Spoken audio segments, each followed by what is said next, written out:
मैं इंडिया में सेफ़ हूँ और मैं इंडिया से बहुत प्यार करती हूँ। इंडिया मेरा देश है, जैसे जर्मनी है और जैसे ईरान है। तो India is a great country और ये देखना और ये समझना बहुत ज़रूरी है। और आप इसको सिर्फ़ तब समझ सकते हो अगर आप कहीं जाके ईरान में, जैसे ईरान के देश हैं, ईरान, अफ़गानिस्तान, बाकी ऐसे कंट्रीज़ में आप रहोगे तब आपको पता चलेगा।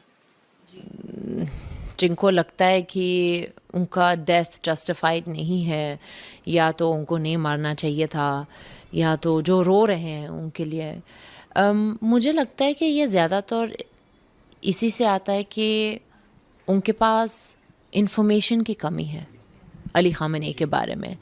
और मुझे लगता है कि ये लोग ऑफ कोर्स अली ख़ामेनी को जैसे हम लोग जानते हैं वो उनको नहीं जानते हैं। उनके लिए अली ख़ामेनी एक रिलीजियस लीडर हैं, पर वो लोग कभी उनके साथ रहे नहीं। जो 47 इयर्स ईरानियन लोग, जो 90 मिलियन हैं, उनके साथ रह रहे हैं। जो लोग इंडिया में हैं या पाकिस्तान में हैं, जो उनके लिए रो रहे हैं, उनको पता ही नहीं है। वो लोग कभी उनकी लीडरशिप देखा नहीं। खित्ते के हवाले से सबसे बड़ी डेवलपमेंट ईरान के ऊपर अमेरिका के हमले के हवाले से ही मुख्तलिफ मौज़ूआत पर बात करूंगा और साथ साथ आपको मौज़ूआत बताता चला जाऊँ। नमस्कार दोस्तों आजकल ईरान का जो मामला है वो काफ़ी ज़्यादा वायरल हो रखा है। ईरान में खamenei की मृत्यु के बाद भारत में बहुत ज़्यादा प्रोटेस्ट हो रहे हैं। अब भारत में खासकर कश्मीर और लखनऊ में बहुत सारे शिया मुसलमान रहते हैं जो बहुत ज़्यादा प्रोटेस्ट कर रहे हैं। अब मज़े की बात ये है कि ईरान में प्रोटेस्ट नहीं हो रहे हैं, ईरान में उसकी खुशी मनाई जा रही है और ईरान के लोग खुश हैं कि भाई खamenei के शासन से, एक तानाशाही से उन्हें छुटकारा मिल गया। लेकिन भारत में इसके बिल्कुल अपोज़िट हो रहा है। जिन लोगों ने ईरान का शासन देखा ही नहीं है, खamenei का शासन देखा ही नहीं है और भारत के खुले वातावरण में रहते हैं, हर चीज़ सोचने की, बोलने की आज़ादी है, वो तानाशाही का समर्थन कर रहे हैं। और किस बिना पे कर रहे हैं? सिर्फ़ एक मज़हबी बिना पे। यानी कि इनकी जो लॉयल्टी है वो भारत के साथ नहीं है, बल्कि ईरान से इनका काफ़ी रिश्ता है। बांग्लादेश में हिंदुओं की हत्याएँ होती हैं, कश्मीर में पहलगाँव में हिंदुओं की हत्याएँ होती हैं और ये लोग कभी सड़कों पे नहीं उतरते, कभी कुछ नहीं बोलते। लेकिन ईरान में खamenei मारा जाता है, जिसने अपने ही देश में 12,000 से ज़्यादा प्रोटेस्टर्स की हत्याएँ करवा दी थी। अभी पिछले 3-4 महीनों में उसके समर्थन में ये लोग सड़कों पे उतरे हुए हैं। तो देखिए किस तरह की मानसिकता है। आप क्या सोचते हैं कमेंट बॉक्स में ज़रूर लिखिएगा। वीडियो अच्छा लगे तो लाइक और शेयर ज़रूर करें। चैनल को सब्सक्राइब करना ना भूलें और बेल का आइकन प्रेस कर दें लेटेस्ट नोटिफिकेशन के लिए। आइए आगे बढ़ते हैं इस वीडियो में। और इसी वीडियो में हम देखेंगे कि एक ईरानी अभिनेत्री जो भारत में रहती है और वो किस तरह से समर्थन कर रही है ईरान के लोगों का जो खamenei के खिलाफ बात कर रहे हैं और वो खुद बोल रही है कि भाई देखो ईरान में और भारत में कितना बड़ा फ़र्क है। मैं इंडिया में सेफ़ हूँ और मैं इंडिया से बहुत प्यार करती हूँ। इंडिया मेरा देश है, जैसे जर्मनी है और जैसे ईरान है। पर अगर जब ईरान फ्री हो गया तो मैं ज़रूर जाऊँगी। मैं ईरान को बहुत मिस करती हूँ और मैं ज़रूर जाऊँगी अपने फैमिली से मिलने, पर मैं वापस आऊँगी क्योंकि इंडिया अभी मेरा घर है। लेकिन ईरान में डर लग रहा था कि अगर आप गए तो मैं अभी नहीं जा सकती। मैंने इतना अगेंस्ट गवर्नमेंट बोला है कि वो मुझे जीने थोड़ी देंगे। यही भी हो गया डिक्टेटरशिप ना। मैं इतना प्रिविलेज्ड हूँ, मैं इतना खुश हूँ कि अभी यहाँ पे इंडिया में बैठ के मैं इसके बारे में फ्रीली बात कर सकती हूँ। पर ईरान में मैं ये नहीं कर सकती। ईरान में इतने सारे millions and millions of people are, we have so many political prisoners. Whoever dared to speak against the government was put into prison. Since years. वो सालों से अभी प्रिजन में है, अभी नहीं है। हाँ, अभी क्या हो रहा है, अभी सबको दिख रहा है क्योंकि वॉर हो गया है और ये वॉर को कंडेम कर रहे हैं। पर उनको ये जो 47 ईयर्स से चल रहा है उनको बिल्कुल कोई कुछ भी पता नहीं है। और ये एक्चुअली बहुत ही सैड है क्योंकि जब आप आते हो और ईरान के बारे में कमेंट करते हो without having full information, talking about there should be no war.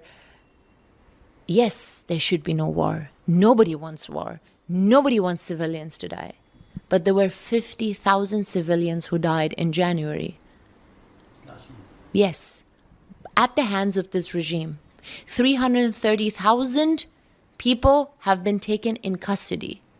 There are female bodies that have not been यहाँ पे जो उनके एक सर्वे सरवाते खिमनेनी उनकी मौत के बाद भारत में भी देखा गया कि महिलाएं छाती पीट कर रो रही हैं, उसके भी अलग अलग ओपिनियन है। बतौर महिला, ईरान की महिला, आप क्या कहेंगी? क्या ये लॉजिकल लगता है जो यहाँ की महिलाएं यहाँ के लोग कर रहे हैं? देखिए, मैं लॉजिक की बात नहीं कर सकती हूँ। मैं कभी कभी कोशिश करती हूँ कि बाकी लोगों को भी समझ सकूं शायद कि वो क्यों रो रहे हैं। मुझे लगता है कि ये लोग ऑफ कोर्स अली ख़ामेनी को जैसे हम लोग जानते हैं वो उनको नहीं जानते हैं।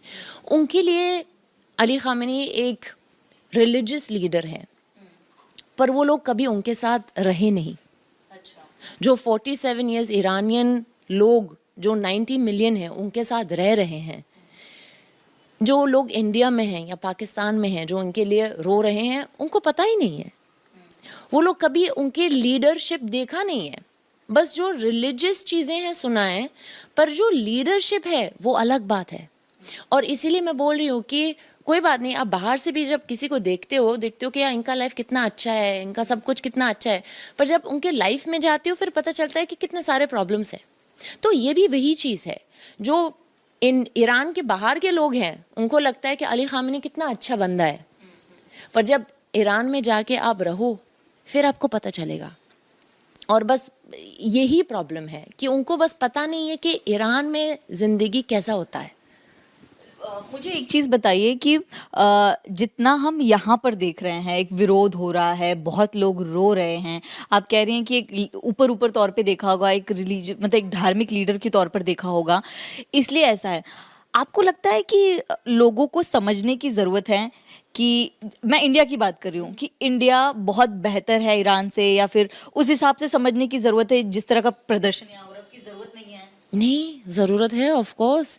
और ये आपको तब पता चलता है जब आपने मेरे जैसे एक देश में, जैसे ईरान देश में रहे हो, क्योंकि आपको सिर्फ तब पता चलता है मैं इंडिया में क्यों हूँ या हम लोग जर्मनी क्यों गए, क्योंकि जो ज़िंदगी ईरान में था वो अनबेरेबल था, हम वैसे नहीं जी सकते थे, तो इसीलिए हम निकल गए ईरान से।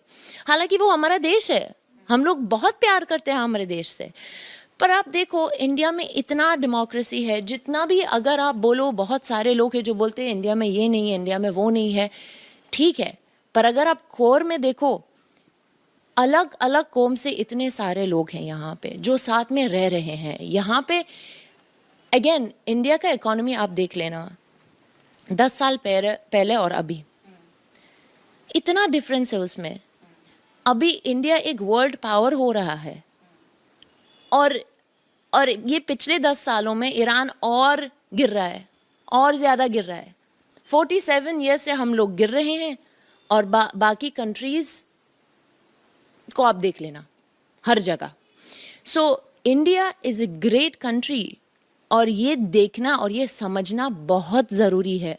और आप इसको सिर्फ तब समझ सकते हो अगर आप कहीं जाके ईरान में, जैसे ईरान के देश हैं, ईरान, अफगानिस्तान, बाकी ऐसे कंट्रीज में आप रहोगे, तब आपको पता चलेगा। बताता चला जाऊंगा। सबसे पहला मौजूद जो मैं ज़ेरे बहस लाना चाहता हूं, जिसके ऊपर बात करना चाहता हूं, वो ये है कि पाकिस्तान के अंदर ISI से मुंसलिक चंद अकाउंट्स ये तासुर दे रहे हैं कि अली ख़ामेनी जो कि ईरान के सुप्रीम लीडर थे, कल के अमेरिका के हमलों में शहीद हो गए। उनके हवाले से कि अगर ईरान न्यूक्लियर पावर हासिल कर लेता तो अमेरिका कभी भी ईरान को ना मार सकता। ये चंद लोग ऐसे होते हैं जो अपने मफादात के लिए पाकिस्तानी मीडिया में मुंसलिक होते हैं, पाकिस्तानी मीडिया से अपने वक्ती मफादात के लिए, शॉर्ट टर्म मफादात के लिए, या उनकी जिंदगी एक पेराए में, एक सुकून में गुजर रही होती है और उनको आसाइशें दस्तयाब होती हैं, फौज के साथ किसी न किसी लेवल, किसी न किसी जरिए से राब्ता होता है, तो वो फौज के बयानिए, जहर आलूद बयानिए को